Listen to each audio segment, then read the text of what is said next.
After discussing nomenclature and formula writing in coordination chemistry, we are moving to the next topic, that is bonding in coordination compounds.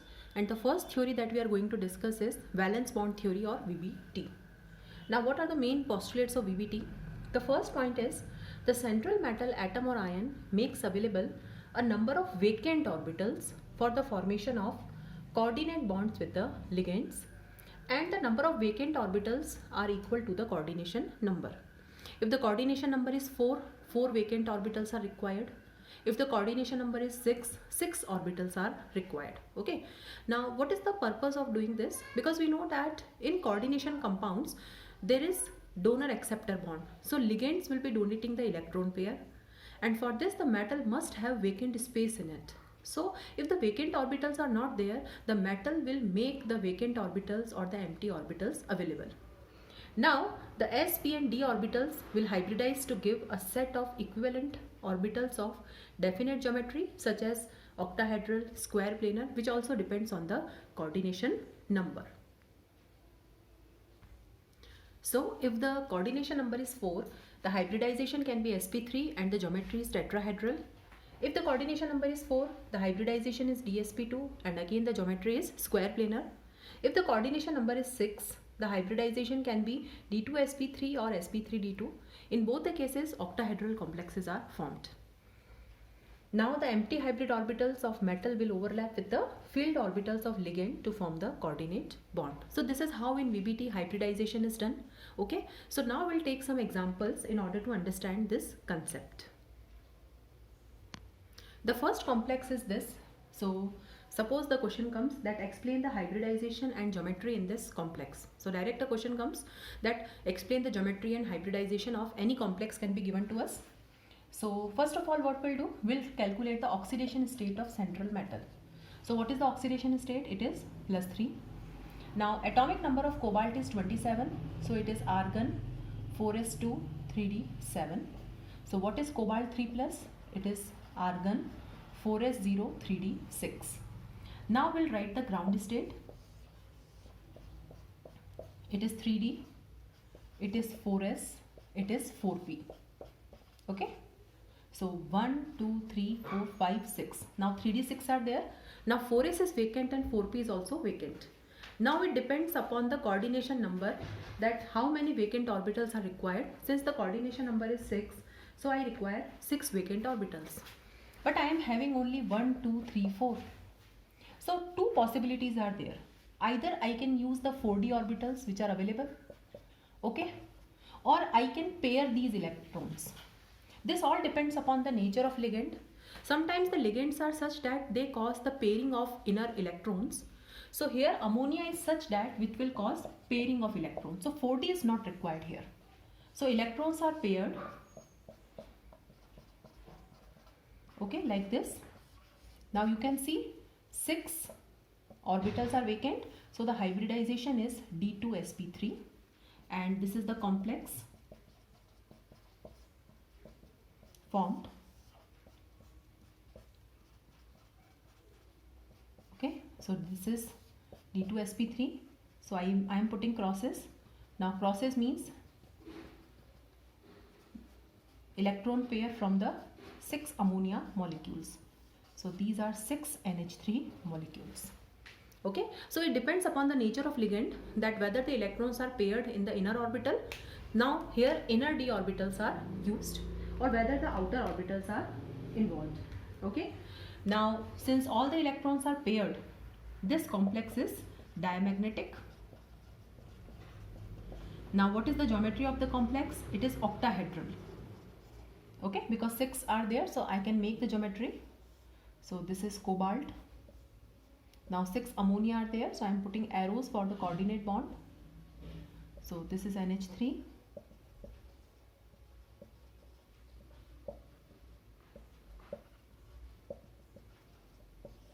Okay, now inner d orbitals are used, so it is inner orbital complex, and since all the electrons are paired, so it is low spin complex. Okay, so this is how hybridization and bonding is explained in this complex. Now we'll take the second example. Again the oxidation state is +3 and we'll write the configuration of cobalt 3 plus, that is argon 4s0 3d6. Now we'll write the ground state.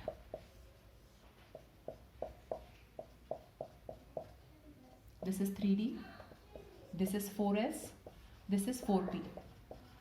Now here the ligand is changed. So it was the nature of ammonia that it can cause pairing of electrons in the inner orbitals, but the nature of fluoride is like this, that it cannot cause pairing, so I have to write 4d here.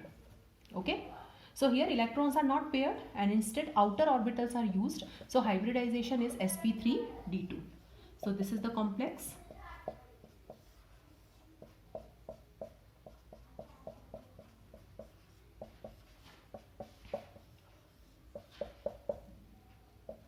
Okay,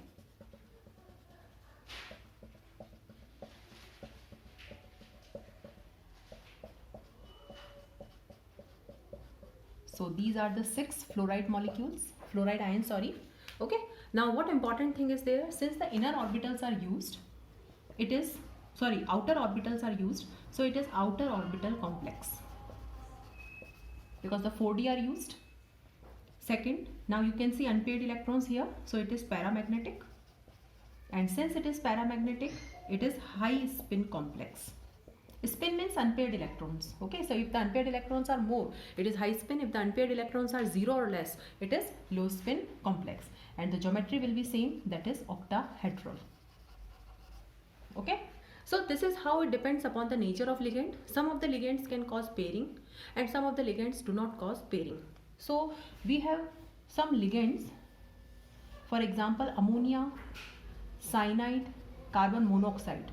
Okay, they can cause pairing if it is possible, and we have some ligands like fluoride, chloride and water, they do not cause pairing. Okay, they use outer orbitals. Okay, generally it is observed that these 3 ligands cause pairing and these 3 ligands do not cause pairing, means they use outer orbitals. Okay, but sometimes it happens that the ligand is ammonia, it has tendency to cause pairing, but pairing is not required. So we'll take one example. So the example is this. Okay, now oxidation state is X plus 0 equal to +3. Now chromium is 24. So 24 is argon 4s1 3d5. Now what will be the configuration of chromium 3 plus? It is 4s0 3d3. So first we'll mention ground state, then 4s and then 4p.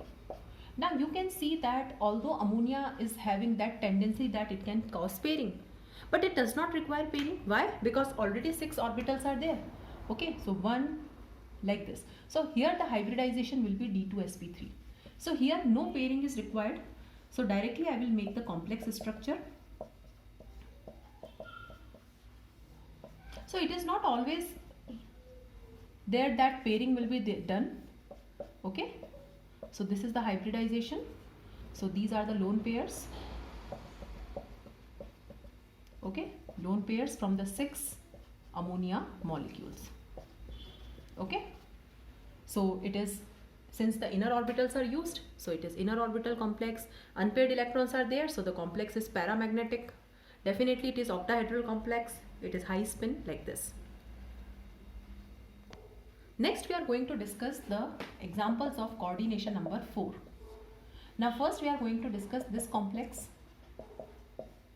Okay, now the technique is same. Oxidation state we have to calculate. Now nickel is 28 atomic number, so it is argon 4s2 3d8. So what will be the configuration of nickel 2 plus? It is 3d8. So I will write the ground state.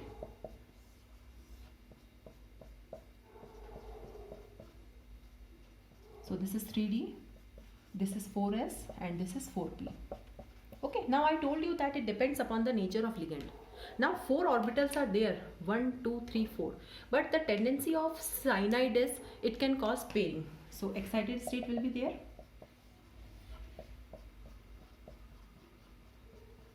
Okay, and the hybridization will be DsP2.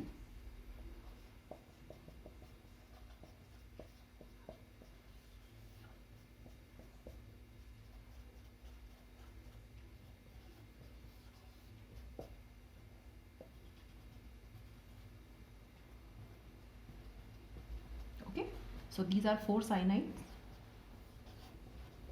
Okay. Now since the hybridization is DsP2, it is a square planar complex. It is not tetrahedral. This is square planar. Now square planar geometry is like this.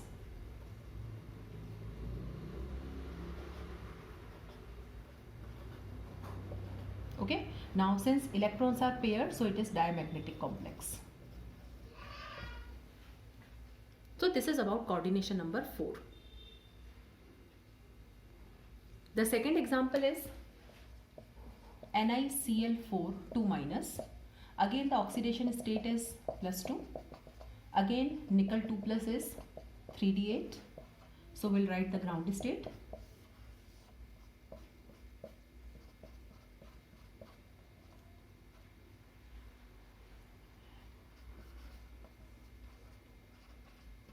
Now the nature of chloride is it cannot cause pairing. So here the hybridization will be sp3. No excited state is there.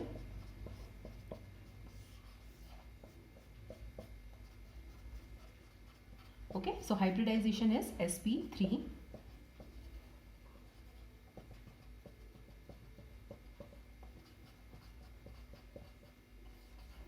-4Cl-. And since it is sp3, the shape is tetrahedral. Now electrons are unpaired, so it is paramagnetic complex. Okay, so this is how we can explain geometry and hybridization on the basis of valence bond theory. Now the last is limitations of VBT. It is based on number of assumptions. Okay, the second point is it does not explain the spectral and magnetic properties of the complex. Third, it does not explain the kinetic and thermodynamic stability of the complex. And the last limitation is it does not distinguish between strong and weak ligands. Okay, so these are the 4 limitations of valence bond theory.